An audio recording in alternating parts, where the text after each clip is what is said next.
नमस्कार, आप देख रहे हैं टीवी भारत समाचार। बसपा मुखिया मायावती ने चला बड़ा दांव, ओबीसी को जोड़ेंगी, भाईचारा कमेटी का ऐलान।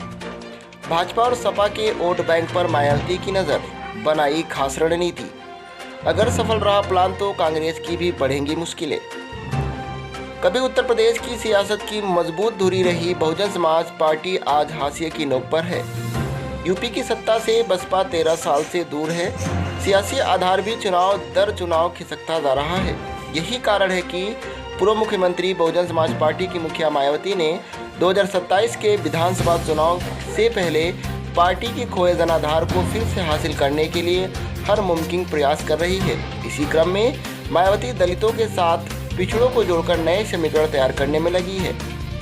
मंगलवार को राजधानी लखनऊ में मायावती ने अन्य पिछड़ा वर्ग ओबीसी की विशेष बैठक बुलाई थी। मायावती ने भाईचारा कमेटी का ऐलान किया है। बता दें कि यूपी में साल 2027 में विधानसभा चुनाव होगा। विधानसभा चुनाव होने लगभग 2 साल का समय बचा है। ऐसे में अब मायावती ने बड़ा दांव चला है। मायावती अब दलितों के साथ ओबीसी को भी पार्टी से जोड़ेंगी। दरअसल 2027 में दलित ब्राह्मण गठजोड़ कर बहुमत से सरकार बनाने वाली मायावती अब दलित और पिछड़ा वर्ग को पार्टी से जोड़कर नई सोशल इंजीनियरिंग की पटकथा लिखने की कोशिश कर रही हैं। अगर उनका यह फार्मूला काम करता है तो इससे भारतीय जनता पार्टी और समाजवादी पार्टी के वोट बैंक में सेंध लगेगी ही, कांग्रेस की भी परेशानी बढ़ जाएगी। लोकसभा चुनाव में समाजवादी पार्टी और कांग्रेस को पीडीए फार्मूले का फायदा हुआ था, जबकि भाजपा को बड़ा झटका लगा था। वहीं बसपा का तो सुपड़ा ही साफ हो गया था। बसपा ने इससे पहले साल 2007 में भाईचारा कमेटियां बनाई थी। हालांकि 2012 में मायावती की सरकार नहीं बनी और भाईचारा कमेटी का कार्यकाल खत्म हो गया। तब से भाईचारा कमेटी का दोबारा गठन नहीं किया गया था। हालांकि अब इसकी कवायद दोबारा शुरू कर दी गई है। दलित पिछड़ा भाईचारा कमेटियों के बाद मुस्लिम और सवर्ण जातियों के साथ भाईचारा बढ़ाने के भी नए सिरे से कमेटी बनाकर बैठकों का दौर शुरू होगा।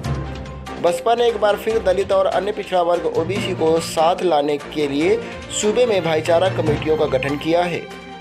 बसपा की ओर से जारी की गई प्रेस विज्ञप्ति में कहा गया कि बहुजन समाज के सभी अंगों को आपसी भाईचारा के आधार पर संगठित राजनीतिक शक्ति बनकर वोटों की ताकत से सत्ता की मास्टर चाबी प्राप्त करने के संकल्प को लेकर अभियान शुरू करने का फैसला किया गया है।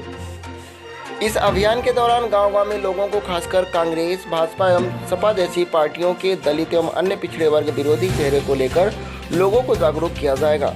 बसपा ने कहा कि गांधीवादी कांग्रेस, आरएसएसवादी भाजपा और सपा व इनकी पीडीए में, जिसे लोग परिवार डेवलपमेंट अथॉरिटी भी कहते हैं, इसमें बहुजन समाज में से खासकर अन्य पिछड़े वर्गों के करोड़ों बहुजनों का हित ना कभी सुरक्षित था और ना ही कभी आगे सुरक्षित रह सकता है।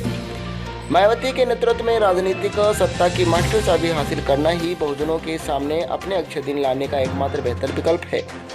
इसके साथ ही मायावती ने आगामी 14 अप्रैल को डॉक्टर भीमराव अम्बेडकर की जयंती परंपरागत तौर पर पूरी मिशनरी भावना से मनाने का निर्देश दिया है।